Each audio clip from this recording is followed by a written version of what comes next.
rupanya kulit kita ini, bayangkan kulit kita ini akan bersaksi nanti di akhirat. Pernah dengar nggak?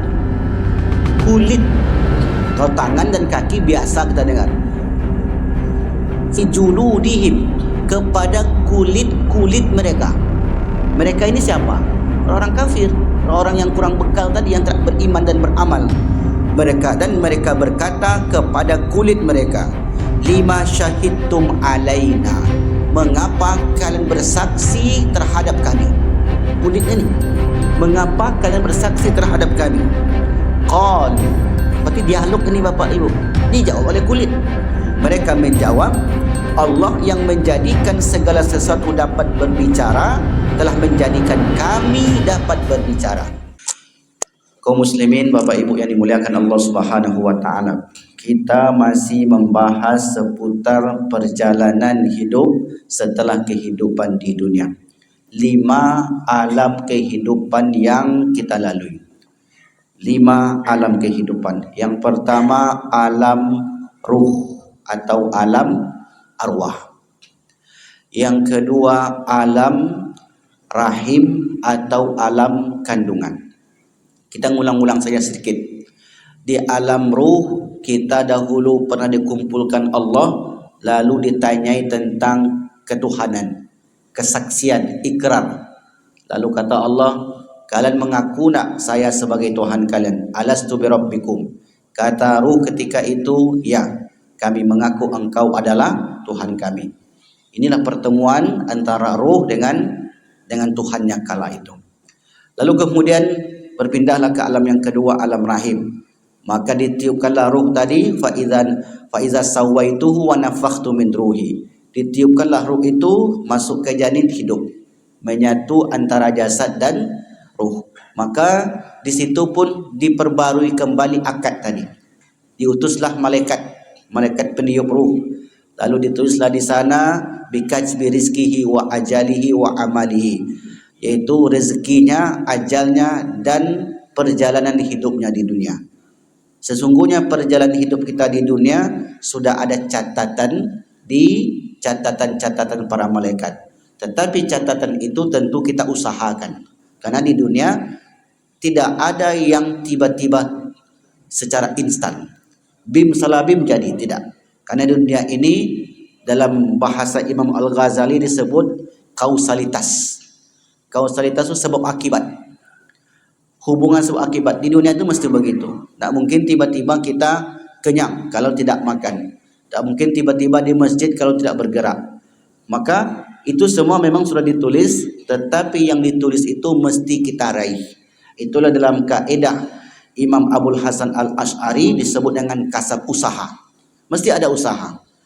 Karena situlah keunggulan akidah Ahlus Sunnah wal Jamaah yang kita anut. Karena mesti ada usaha. Sementara Jabariyah itu kelompok yang mengatakan, sudahlah kalau memang sudah nasib kita begini, ngapain kita berbuat? Kalau memang nasib saya jadi anggota dewan ditulis oleh Allah, tak usah saya daftar, gak bisa. Mesti ada usaha. Lalu kemudian ada pula kelompok namanya Qadariyah. Qadariyah ini apa pula Bapak Ibu? Kelompok ini mengabaikan sisi-sisi ketuhanan. Saya bisa seperti sekarang bukan karena Allah. Usaha saya sendiri, tidak ada usaha orang lain. Ini murni saya sendiri, tidak ada ikut campur Allah di sini. Ini namanya Qadariyah. Di Qadariyah itu menafikan keberadaan Allah di hidupnya. Di sisi kiri tadi namanya Jabariyah. Jabariyah itu terlalu optimis. Pokoknya lah begitulah. Apapun yang ditetapkan, ini sudah takdir ini. Takdir itu Bapak Ibu, boleh kita katakan dia takdir setelah berlaku. Kalau belum berlaku jangan sebut takdir. Nampaknya takdir saya lah nanti. Bukan takdir itu, prediksi. Takdir itu sesudah, oh ya, kita sudah usaha semaksimal mungkin. Seperti atuk kita kemarin, sudah usaha ahli keluarganya, sudah beri pengobatan yang terbaik, dibawa ke sini, bawa ke situ. Lalu kemudian Allah panggil juga. Nah, ini disebut dengan takdir. Karena takdir itu Allah saja yang tahu, manusia tidak pernah mengetahuinya. Karena itu rahasia Allah, maka kita usaha. Di sinilah keunggulan akidah Imam Abul Hasan Al-Asy'ari yang dianut oleh kebanyakan kaum muslimin Indonesia. Kita ni kalau bertanya, ke mana kiblat akidah kita? Kiblat akidah kita namanya ke Imam Abul Hasan Al-Asy'ari. Kalau tak salah kajian ini mungkin ya disampaikan oleh Ustaz Mas Riyadi Hasan. Ya, Pak Ketua ya. Sampaikan dengan kajian kelompok-kelompok dalam Islam, karena itu pengajiannya. Nah, sementara fikih kita pada umumnya berkiblat kepada fikih Imam Asy-Syafi'i. Pada umumnya di Indonesia. Kalau India nanti lain lagi. Kalau di bagian timur di Indonesia ini lain lagi. Tapi pada umumnya merujuk kepada fikih Imam Syafi'i. Sementara dalam bertazkiyatun nafsi, kalau bahasa lainnya bertasawuf, kalau ada yang alergi menamainya dengan tasawuf, tazkiyatun nafsi saja sebut dengan nama itu, maka pada umumnya kita merujuk kepada Imam Al-Ghazali. Jadi jelas rujukan kita nih Bapak Ibu. Jadi tidak ada yang salah sebenarnya dalam beribadah ini, karena semua sudah ada patokan-patokannya, sudah ada tempat berpijaknya. Nah, nanti cabang daripada itu muncullah tarekat ini, semuanya mengarah ke sana. Tarekat itu dari akar kata thariqah. Thariqah itu artinya jalan menuju kekhusyuan. Jadi kita tak boleh salahkan apa pula ada tarekat-tarekat. Ini hanya usaha cara manusia dalam mencapai kekhusyuan ketika beribadah. Kalau seandainya sudah khusyuk dia tak ada masalah. Apapun yang dilakukannya itu sesungguhnya dia sedang menempuh jalan tadi. Nah, kok sana pergi tadi jauh pula. Karena kalau memang bahas sesuatu itu tak bisa lah sedikit saya Bapak Ibu, mesti mendalam sedikit. Dingin. Nah, jadi sudah dituliskan takdir di sana. Jadi itu disebut dengan ketetapan tadi. Lalu masuklah kita ke dunia ini, kita menjalani apa yang sudah dituliskan tadi. Nah, kehidupan dunia kita pun akan tinggalkan. Kehidupan dunia manusia dibagi kepada 3 fase. Fase lemah, fase kuat, fase lemah. Allahul ladzi khalaqakum min di'fin. Allah ciptakan kalian berawal dari lemah. Dulu umur sebulan, setahun kita keadaan lemah. Setelah lemah kita kemudian menjadi kuat. Summa ja'ala min ba'di quwwatin Allahul ladzi khalaqakum min di'fin wa ja'ala min ba'di dhifin quwwah. Setelah kalian lemah tu kalian menjadi kuat. Setelah kalian kuat, summa ja'ala min ba'di quwwatin dha'fa. Kalian akan menjadi lemah kembali.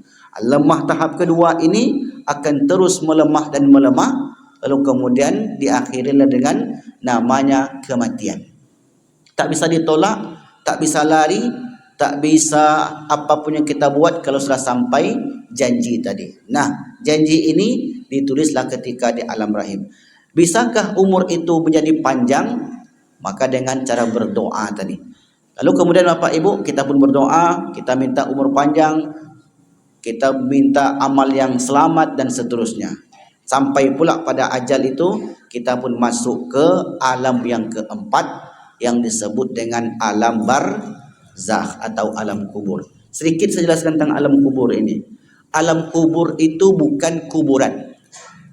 Jelas ya Bapak Ibu ya. Alam kubur bukan kuburan.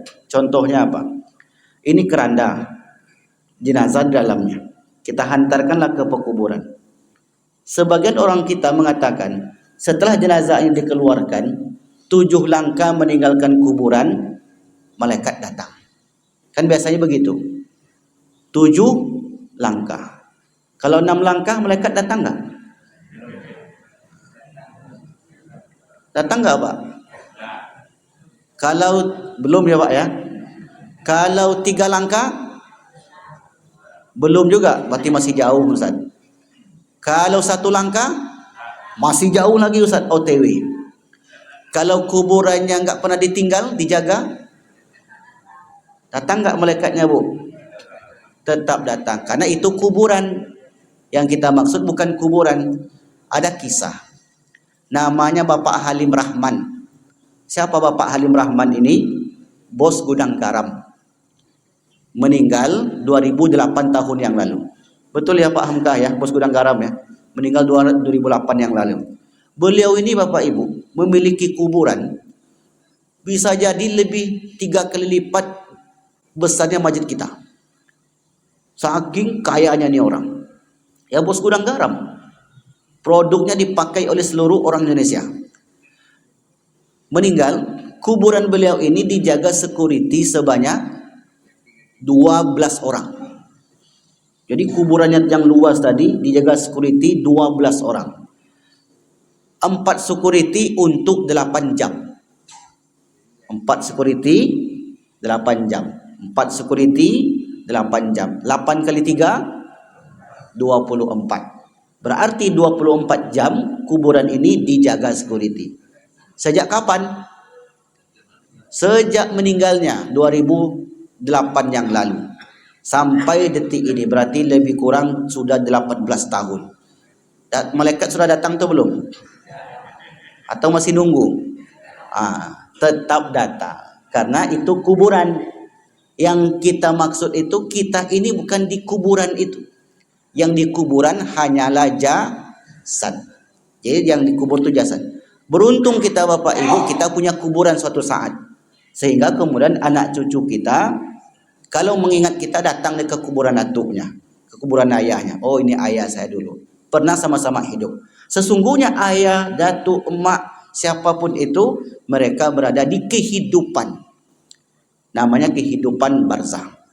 Nah di sana kita pun menetap sampai datang hari berbangkit. Setelah hari berbangkit, maka kita pun dikumpulkan di mahsyar. Inilah pembahasan kita.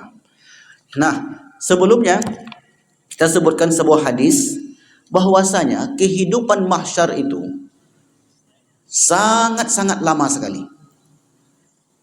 Yaum, satu hari miqdaruhu khamsina alfasana. Satu hari kadar waktunya 50.000 tahun. Ada ulama yang mengatakan, kenapa disebut 50.000 tahun? Apakah benar-benar 50.000 tahun? Ada ulama mengatakan, ya, karena zahir hadis begitu. Karena 50.000 tahun, ya 50.000 tahun. Ini ulama menengok teks hadis. Boleh? Boleh. Boleh saja dia berkata demikian, karena teks hadisnya begitu. Tapi ada ulama yang mentakwil. Nah, yang mentakwil ini ulama-ulama pengikut Imam Abul Hasan Al-Asy'ari. Ditakwilnya, ditafsirkannya. Oh maksudnya 50.000 tahun itu bukan betul-betul 50.000. Jadi maksudnya apa? Maksudnya waktu yang sangat panjang. Karena 50.000 tahun itu lama tuh Bapak Ibu. Makanya disebut 50.000 tahun bukan berarti benar-benar 50.000 tahun. Kata mereka ini, kata kelompok ini. Tetapi itu maksudnya adalah waktu yang sangat panjang sekali. Boleh enggak dia berkata demikian? Ya boleh saja. Namanya pendapat. Pendapat itu ya sesuai dengan kapasitas keilmuan masing-masing. Selama tidak keluar daripada koridor-koridor yang sudah ditetapkan oleh Allah dan Rasulnya. Nah sebelum ini yang kita jelaskan tentang amalan-amalan penyelamat. Atau yang kita sebut dengan syafaat. Karena sebelum kita mendapatkan syafaat itu, kita akan berdiri selama 50.000 tahun. Dalam keadaan menengadahkan kepala melihat Allah Subhanahu wa taala, dan ada juga yang dibangkitkan dalam keadaan buta, dan ada orang yang wajahnya hitam legam, ada orang yang tidak memiliki alas kaki, tidak diajak bicara oleh Allah, yang Bapak Ibu tulis semua berlepas tangan, diliputi berbagai kesulitan. Ternyata dari kesulitan-kesulitan itu ada amalan-amalan yang datang menolong. Karena beberapa waktu lalu ada bertanya, hidup kita di dunia kan singkat dan pendek Ustaz.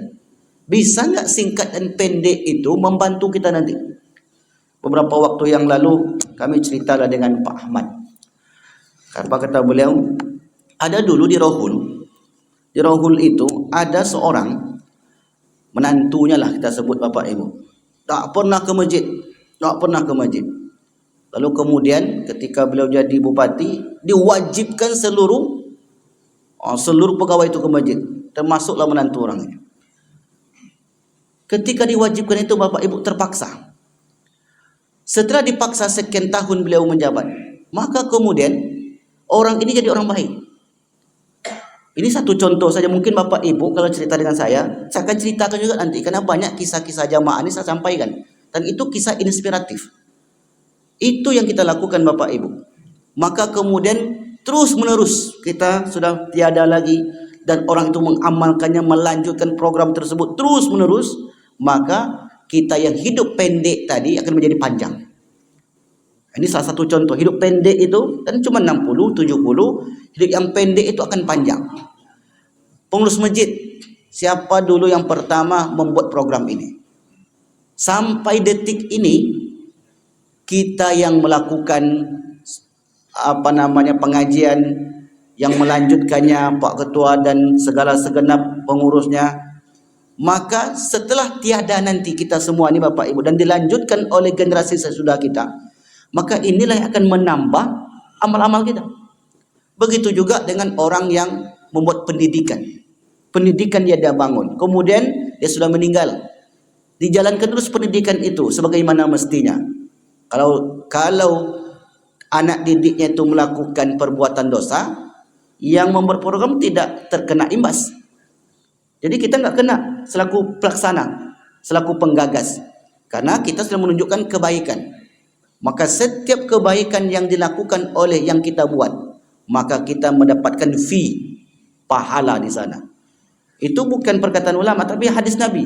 Man sanna sunnatan hasanatan falahu ajru wa ajru man amila biha min ghairi ayyan qusa.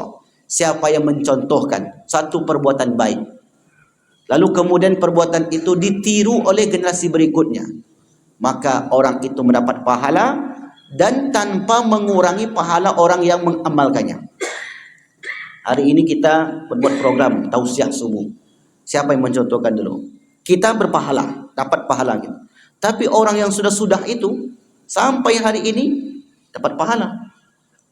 Itu namanya fee dalam pahala. Nah, kalau kita sebut fee lah, tapi nanti terlalu frugal pula. Apa pula ada fee di situ? Biasanya fee itu proyek biasanya. Nah, ini untuk memudahkan saya supaya cepat kita menangkap. Amal jariah kalau bahasa agamanya.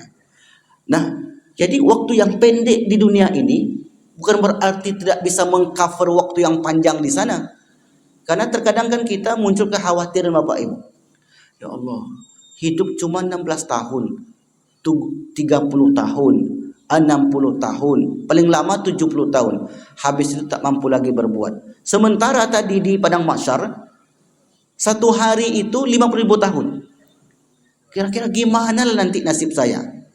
Nah, karena Nabi itu tahu kita tidak hidup lama seperti nabi-nabi sebelumnya atau umat-umat sebelumnya, maka dibuatkanlah amalan-amalan yang amalan itu ringan tapi pahalanya besar. Amalan itu mudah tapi pahalanya terus mengalir. Nah, ini yang disebut dengan amal jariah dalam pahala kita. Bapak Ibu yang dimuliakan Allah Subhanahu wa taala. Jadi itu jawaban kalau ada yang bertanya, kita hidup singkat ini apa amalannya? Semua amalan baik yang kita tinggalkan, maka amalan baik itu akan memberi pertolongan kepada kita semua nanti. Baik, berikutnya ini sudah habis tema yang sebelumnya. Tema kita pagi ini kesaksian anggota tubuh. Kesaksian anggota tubuh. Selama ini yang sering kita dengar hanya dua yang bersaksi, tangan dan kaki. Biasanya cuma dua itu Bapak Ibu. Surat Yasin. Surat Yasin surat yang ke-36 ayat yang ke-65. Saya yakin kita semua hafal ayat tersebut. Auzubillahi minasyaitonirrajim. Al-yauma, pada hari ini, nakhtimu ala afahihim. Kami kunci mulut mereka. Wa tukallimuna aidihim, dan kami jadikan tangan-tangan mereka berbicara. Tangan berbicara. Wa tashhadu arjuluhum bima kanu yaksibun, dan kaki-kaki mereka bersaksi. Mengapa Allah menyebut yang pertama dua ini? Apa rahasianya Bapak Ibu? Rahasianya karena dua komponen inilah yang membawa kita kemana-mana. Tadi yang buka pintu masjid tangan atau kaki? Tangan. Kan tidak bisa dengan mata saja. Pasti dengan tangan. Makanya disebut oleh Allah tangan. Tadi yang menyampaikan kita ke masjid ini kaki atau kepala? Kaki yang menghantarkan. Satu kesatuan di anggota tubuh kita. Mengapa disebut tangan? Karena menjadi kiasan apapun yang dilakukan seorang pasti dengan tangan. Misalnya dia seorang pejabat, dengan tanda tangannya berlakulah aturan-aturan syariah di negeri tersebut. Tangannya berbicara. Seorang kepala perusahaan dengan aturannya yang dibuat, maka dia mendapatkan fee pahala di situ. Saya ngisi kajian di Undri. Yang saya isi itu adalah dosen S2 dan S3 untuk pembekalan bagi mereka ketika nanti mengajar anak-anak ada nilai-nilai keislaman yang diajarkan. Karena pada umumnya dosen-dosen umum itu mereka sulit untuk menyampaikan materi agama. Sementara Pak Dekannya Profesor Usman M. Tang diberi kebebasan oleh kampus untuk membuat program. Jadi rupanya dekan itu ada program tersendiri. Selama 5 tahun. Beliau menjabat 2 kali berarti 10 tahun. Dibuatlah program itu selama 10 tahun untuk dosen-dosennya. Kenapa begitu? Saya tanya ke beliau. Bayangkanlah Ustaz. Ada yang masuk kampus kita ini dari awal sudah umum. SD umum. SMP umum. SMA umum. Masuk kampus umum. Tamatlah mereka di umur 25 tahun. Tak tersentuh dengan nilai-nilai agama. Iya, kalau orang tuanya care, peduli dengan anak tadi, tersentuhlah nilai-nilai agama, mungkin mengaji. Tapi apakah semuanya? Tidak, kata beliau. Akhirnya kemudian 25 tahun, masuk umur 25 tahun, nilai keagamaan kurang. Habis itu mereka bekerja tempat yang umum. Umur 25, 30, 35, 40, 45, 50, sampai pensiun. Jadi sampai umur 60, tidak tersentuh oleh nilai-nilai agama. Iya kalau dia mengaji Bapak Ibu. Tapi yang mengaji ini coba lihat. Yang mengaji ini rata-rata yang sudah mau menjadi jenderal. Itulah yang mengaji itu. Pangkatnya sudah bintang 3, bintang 4. Kalau kopral belum mau mengaji dia. Karena mau cari jenderal dulu. Artinya sudah dekat-dekat pensiun baru mengaji. Itulah kesempatan dia. Kalau Allah sayang beri umur panjang dapatlah. Tapi apakah semua juga yang bisa ke sana? Tidak juga. Hanya segelintir orang saja. Oh nampaknya banyak di masjid ni Ustaz. Banyak di masjid. Tapi nanti jamaah masjid itu datang ke sini. Turun yakin nanti datang lagi itu. Itu juga jamaah-jamaah yang tampak banyak. Kalau didata, tak lebih daripada 5% lah yang mengaji itu Bapak Ibu. Apalagi subuh. Jadi jangan anggap kita ni banyak. Ramai Ustaz. Nampak tadi? Ya ramai. Tapi kumpulan 30 masjid. Maka dia ramai.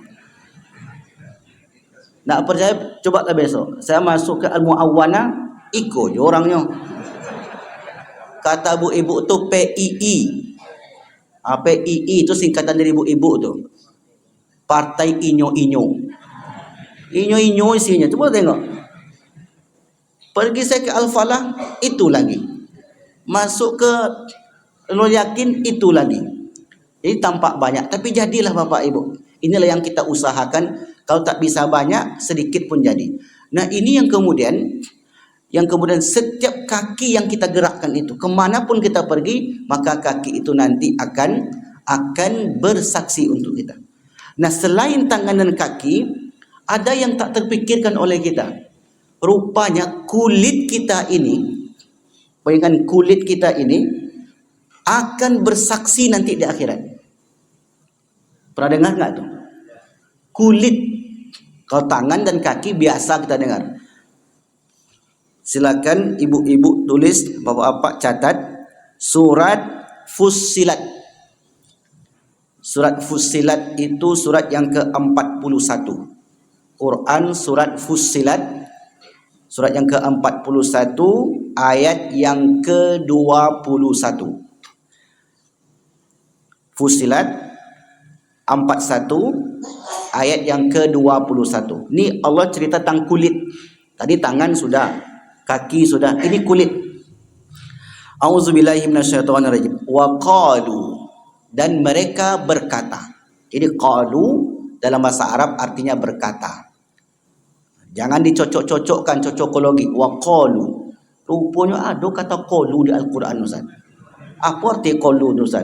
Keluar kata kawan. Itu bahasa Ju. Qalu. Wa qalu, dan mereka berkata li juludihim, kepada kulit-kulit mereka. Mereka ini siapa? Orang kafir, orang yang kurang bekal tadi, yang tak beriman dan beramal. Mereka berkata kepada kulit mereka, lima syahidtum alaina, mengapa kalian bersaksi terhadap kami? Kulit ini, mengapa kalian bersaksi terhadap kami? Qalu, berarti dialog ini Bapak Ibu, dijawab oleh kulit. Qalu antaqana Allahu alladhi antaqa kulla syai'in wa huwa khalaqakum awwala marratin wa ilaihi turja'un. Mereka menjawab, Allah yang menjadikan segala sesuatu dapat berbicara telah menjadikan kami dapat berbicara. Ini bahasa kulit itu kami, berarti tersendiri. Kami dapat berbicara. Kulit yang Allah berikan kepada kita nanti akan berbicara. Lalu kemudian dialah yang menciptakan kamu, kata kulit pertama kali, dan hanya kepadanya kamu dikembalikan. Apa kesaksian kulit itu kira-kira Bapak Ibu? Tadi Pak Khalifah dan Pak Ahmad pindah dari sini ke sini. Kenapa pindah? Sejuk, dingin. Kulit kan yang ini, kulit itu nanti akan bersaksi, ya Allah, betul di pagi itu tanggal 11 Februari 2025 saya hadir di sana. Mana catatannya? Kata kulit, saya saksinya. Ikoha kata kulit, dah berkerut kulit saya ni kena tahan sejuknya AC. Itu kata kulit. Datang pula musim panas. Kata kulit di musim panas, saya ini sampai melepuh menahan panasnya terik matahari. Cuaca yang sangat panas di kota Pekanbaru. Maka di musim dingin kulit bersaksi. Ada di antara jamaah kita itu yang bawa motor, jauh tinggalan di sana dalam pedalaman. Di belakang lah bersatu bawa motor tu. Kalau musim hujan sejuk itu dingin sekali Bapak Ibu. Maka sejuknya dingin perjalanan itu yang ditanggung oleh kulit, itu pun ternyata memberi kesaksian terhadap kita, supaya nanti kita di akhirat, ya Allah, benarlah ya Allah, bahwasanya saya dahulu merasakan kulit, merasakan dingin dan panasnya cuaca ketika itu. Terbayang oleh kita Bapak Ibu, kemanapun kita melangkah, amal baik yang kita lakukan, maka amal baik itu akan menolong kita. Kalau amal buruk bagaimana Ustaz? Kalau amal buruk, orang itu ada kesempatan untuk bertaubat. Nah, ada amal-amalannya seperti yang kita sebutkan, dia baca la ilaha illallah wahdahu la syarikalah, lahul mulku wa lahul hamdu wa huwa ala kulli syai'in qadir. Kemudian dia beristighfar sebanyak 70 kali dalam sehari. Kemudian dia solat qabliyah wa ba'diyah. Kemudian dia bersedekah, mengunjungi orang sakit. Itu amalan-amalan yang dapat menggugurkan dosa kita. Penting taubat, taubatan nasuha. Ketika kita taubat, Allah SWT akan hapuskan dosa-dosa kita, kecuali hutang piutang. Karena hutang piutang memang tak bisa dikompromi. Ini kulit. Nah, dalam riwayat yang lain Bapak Ibu yang dimuliakan Allah, riwayat Imam Bukhari, riwayat yang sahih, dari Anas bin Malik qala, kunna, kami inda Rasulillah, di sisi Rasulullah sallallahu alaihi wasallam. Fadhahika, beliau tertawa. Faqala hal tadruna mimma adhaku, kata Nabi, tahukah kalian mengapa saya tertawa? Qala, sahabat menjawab, qulna Allahu wa rasuluhu a'lam, Allah dan Rasulnya yang lebih tahu. Qala, sebabnya orang itu ketawa, min mukhatabatil abdi rabbahu, saat itu seorang hamba berbicara dengan Allah. Jadi ada yang bisa berbicara, ada yang tak bisa berbicara. Mari kita sebutkan ada kelompok-kelompok yang diabaikan oleh Allah. Tapi semua diabaikan oleh Allah? Tidak. Ada yang diberi akses untuk berbicara setelah mendapatkan izin dari Allah. Jadi kata Rasulullah, membuat saya tertawa itu, nanti di akhirat di padang mahsyar ada seorang hamba itu yang berdialog dengan Allah. Min mukhatabatil abdi rabbahu. Yaqulu ya Rabbi, hamba itu berkata, alam tujirni minal zulmi, kenapa engkau tidak jauhkan aku dari kezaliman ini? Qala yaqulu bala, ya aku akan jauhkan. Fa yaqulu fa inni la ujizu ala nafsi illa syahidan minni, aku tak akan jauhkan engkau dari keburukan ini kecuali ada yang bersaksi untukmu. Persis seperti di dunia juga Bapak Ibu.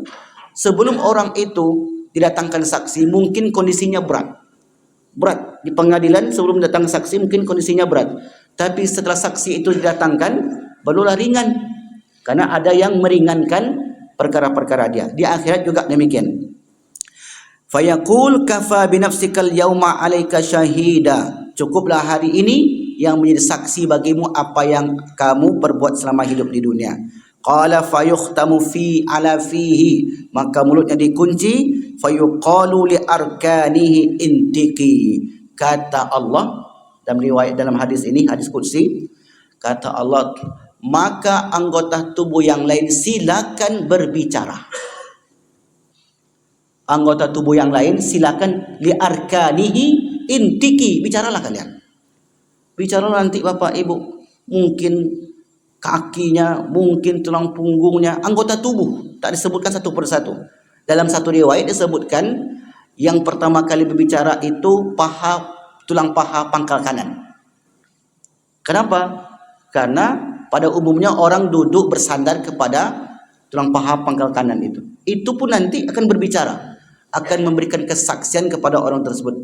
Betul ya Allah, waktu itu saya ikut pengajian di tanggal 10 Februari 2025. Sebenarnya sakit pinggang saya itu ya Allah.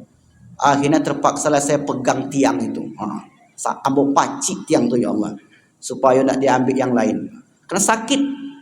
Tempat duduk itu sakit. Maka kemudian dia pun duduk di situ. Dia bersandar kepada tulang punggungnya. Kata Allah, fayuqalu, dikatakan kepadanya, li arkani intiki fatantiku bi a'malihi, maka dia pun berbicara. Yang menulis, yang bersender, yang duduk, yang ini. Itu yang kita sebut mengapa kita dianjurkan dalam solat itu berpindah-pindah. Solat wajib depan, solat nanti pindah ke kiri, kemudian besok pindah lagi. Kalau bisa setiap sudut sajadah ini kita gunakan untuk bersujud. Tujuannya apa? Ini bersaksi nanti yang bagian wajah kita. Betul ya Allah, saya dahulu yang menundukkan kepala saya di atas karpet Masjid Nurul Huda. Silakan dikiaskan kepada yang lain Bapak Ibu. Karena kalau sebut satu persatu terlalu banyak. Maka Nabi hanya menyebutkan di arkanihi, untuk anggota tubuhnya.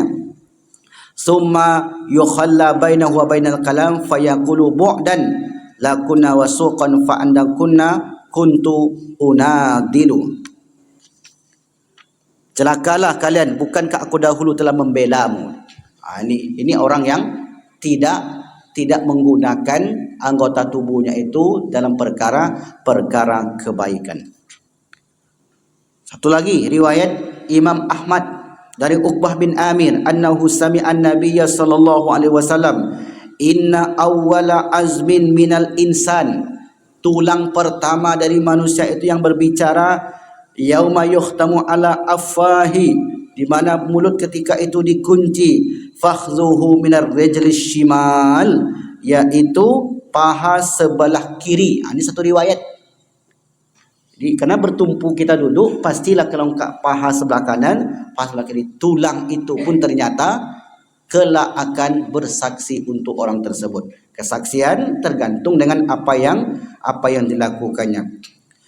Riwayat yang lain, riwayat Imam Ahmad an Hakim ibni Muawiyah an abihi, dari bapaknya, an Nabi sallallahu alaihi wasallam, taji'una, mereka didatangkan yaumal qiyamah ala afahim al-qidam, dalam mulut yang terkunci, wa inna awwala ma yatakallamu minal adami, sesungguhnya yang pertama sekali berbicara dari manusia itu, fakhizuhu, pahanya, tempat duduknya, wa kaffuhu, dan telapak tangannya. Kan disebut lagi Bapak Ibu. Artinya riwayat ini tidak bertentangan, tidak. Oh ini pertama juga, ini tangan, ini kaki, ini kulit, ini kepala, tidak bertentangan. Ini menunjukkan banyaknya yang akan bersaksi untuk kita nanti ketika di akhirat kelak. Terakhir riwayat Imam Tirmizi. An Abi Hurairah qala Rasulullah membaca ayat yauma idzin tuhadditsu akhbaraha. Pada hari itu bumi akan memberitakan isinya. Qala atadruna ma akhbaruha. Kata Rasulullah, tahukah kalian apa itu berita yang disampaikan oleh bumi? Qalu, mereka menjawab, Allah wa rasuluhu a'lam. Allah dan Rasulnya yang mengetahui. Fa inna akhbaraha. Sesungguhnya berita-berita bumi itu antashhada ala kulli abdin wa amatin bima amila ala zahriha. Setiap orang yang berusaha, yang beramal, yang berbuat, tulang punggungnya yang bersandar, tegak di atas kakinya, apapun yang dilakukan, maka semua itu kelak akan datang kepadanya untuk memberi kesaksian-kesaksian. Antakula amil ta'alayya kaza wa kaza. Tulang punggungku itu dulu ya Allah yang bersandar kepada tiang tersebut. Tulang punggungku itu yang dahulu mencari dinding itu. Misalnya, yauma kaza wa kaza. Qala fahuwa akhbara. Inilah berita-berita bumi yang akan menolong kita nanti ketika di bumi mahsyar. Jadi rupanya Bapak Ibu, ini sebagai kesimpulan, rupanya banyak yang akan membela kita. Itulah kesimpulannya. Setiap kebaikan, terkadang mungkin kita tak merasa itu kebaikan, karena bagi kita mungkin itu hal yang remeh. Tetapi sesungguhnya itu adalah jadi kebaikan yang menjadi tabungan seseorang kelak di akhirat. Bagi dia mungkin itu hal biasa saja, tapi bagi orang lain itu hal yang luar biasa. Itu kemudian dilakukan, ya, bisa jadi itu karena kewajiban dia. Tapi orang lain terpengaruh dengan kewajiban dia itu menjadi orang baik. Maka orang baik itu terus akan menjadi melakukan kebaikan. Orang yang mengubah orang itu menjadi orang baik mendapatkan kontribusi kebaikannya. Tapi kalau orang itu menjadi orang jahat, tidak. Ini tidak kebalikannya. Seorang selaku orang tua mendidik anak jadi orang baik, dapat pahala dari perbuatan anak itu. Di anak kita saja Bapak Ibu melakukan amal soleh, orang tua itu dapat setelah anak itu dididik. Tapi kalau anak itu melakukan amal buruk, orang tua tidak dapat. Kenapa begitu Ustaz? Karena sudah ditunjukkan wa allaisa lil insani illa ma sa'a. Tidak ada yang dilakukan oleh manusia itu kecuali apa yang sudah diusahakannya. Ini di luar konteks amalan yang melekat kepada orang lain, seperti kebaikan-kebaikan tadi. Ada hadis yang sangat sederhana sekali. Man dalla ala khairin. Siapa yang menunjukkan satu kebaikan saya ditunjukkannya. Falahu ajrun, bagi orang itu pahala, dan pahala bagi orang yang melakukannya. Jadi kalau kita mengkaji hadis-hadis seperti ini, insya Allah sangat banyak sekali hal-hal, perkara-perkara yang akan menolong kita nanti di akhirat. Amin, amin ya rabbal alamin. Baik Bapak Ibu yang dimuliakan Allah, tema selanjutnya tentang orang-orang yang mendapatkan naungan di bumi mahsyar. Naungan ini penting nanti, karena matahari sejengkal dari kepala. Maksudnya bukan sejengkal sebenarnya, dekat tadanu. Tak pernah Nabi menyebutkan sejengkal tu. Tadanu syamsu, matahari itu mendekat di padang mahsyar. Padang mahsyar ini kan lama Bapak Ibu. Makanya pembahasan di bumi mahsyar ini tu agak lama nanti. Mungkin setelah Ramadan kita akan masih membahas tentang bumi mahsyar ini. Kenapa lama? Karena di situ memang penentu untuk menuju ujung perjalanan surga, na'udzubillah, atau neraka. Maka disidanglah dengan sidang yang begitu ketat nanti di akhirat. Wallahu a'lam bishawab. Mudah-mudahan amalan-amalan orang yang mendapatkan naungan ini kita dapat pula nanti melakukannya di dunia, sehingga kelak di akhirat kita dapat merasakannya. Amin, amin ya rabbal alamin. Baik Bapak Ibu yang dimuliakan Allah SWT, inilah pengajian kita pagi ini. Jadi buku yang disebutkan oleh Pak Ketua tadi ini 3 jilid. Karena saya memang hobi buat buku tu berjilid-jilid. Ya, kayak niru Syekh saya kita di Timur Tengah. Ini judulnya Marhaban Ya Ramadan. Ini 30 judul. Mana tahu nanti Bapak Ibu Ramadan ini mau ceramah kan, nak tahu kita. Ustaz nggak datang, tentu Pak Ketuanya yang maju ke depan. Tak boleh tidak. Ustaznya nggak datang, jamaah sudah datang. Jangan sampai nanti Ustaz tak bisa, nggak ada sekarang tak bisa lagi. Baca, itu tinggal. Karena dalam buku ini saya tulis poin-poinnya. 3 hikmah puasa. 1, ayatnya ini, hadisnya ini, pendapat ulamanya ini. Sistematis. 2, menghantarkan ke surga. Ayatnya ini, hadisnya ini, pendapat ulamanya ini. Jadi sebenarnya kalau anak-anak kita yang mau berceramah atau punya cucu, punya anak yang di pesantren, mereka bingung apa yang kami sampaikan. Maka di sini kita sudah siapkan materi-materi yang tidak ada cerita-cerita khurafat. Karena banyak juga kadang cerita-cerita yang tak masuk akal disampaikan juga oleh penceramah kita. Maka kita hindari itu. Nah, ini jilid yang pertama, 30 judul. Ini jilid yang kedua, puasa adalah perisai, 30 judul. Yang ketiga, Ramadan bulan ampunan. Tahun depan lain lagi bukunya Bapak Ibu. Tidak ikut je sampaikan lah.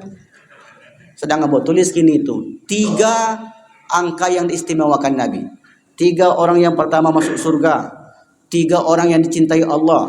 3 orang yang dirindukan Allah. 3 semua. Sudah saya kumpulkan hadisnya, sedang saya tulis. Lebih kurang 108 hadis yang menyebutkan 3.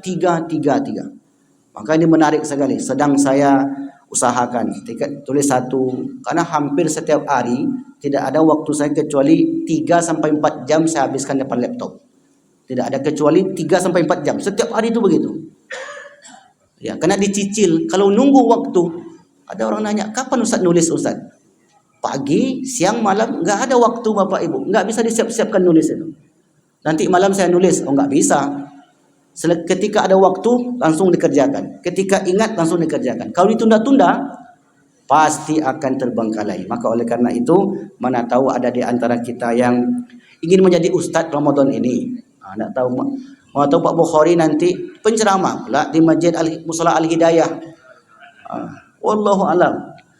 Kalau ustaznya enggak datang. Baik, mungkin itu yang dapat saya sampaikan, dan selalu saya buatkan boxnya. Ini. Supaya apa? Supaya nampak eksklusif. Baik Bapak Ibu yang dimuliakan Allah, mungkin ini yang dapat saya sampaikan pada pagi ini. Mudah-mudahan ini menjadi amal jariah bagi saya. Itu amal jariah, dan Bapak Ibu yang membacanya atau khusus bagi ustaz-ustaz yang berceramah, dia pun dapat mengamalkan isi daripada apa yang saya tulis dalam buku ini. Sekian, kita tutup dengan doa. A'udzubillahi minasyaitonirrajim. Bismillahirrahmanirrahim. Alhamdulillahirabbil alamin. Wassalatu wassalamu ala asyrafil anbiya'i wal mursalin wa ala alihi wa ashabihi rasulillahi ajmain. Allahumma ja'al jam'ana hadza jam'an marhuma wa tafarraqa min ba'dihi tafarraqa ma'asuma. Allahumma khtim lana wa ajalana bi husnil khatimati was sa'adah wa la takhtim alaina bi su'il khatimati wasyaqawa. Allahumma ja'al akhir kalamina inna intihai ajalina minad dunya qawla la ilaha illallah. Rabbana atina fid dunya hasanah wa fil akhirati hasanah wa qina adzabannar. Alhamdulillahi rabbil alamin. Subhanakallahumma bihamdika asyhadu an la ilaha illa anta astaghfiruka wa atubu ilaik. Walafu minkum. Wassalamu alaikum warahmatullahi wabarakatuh.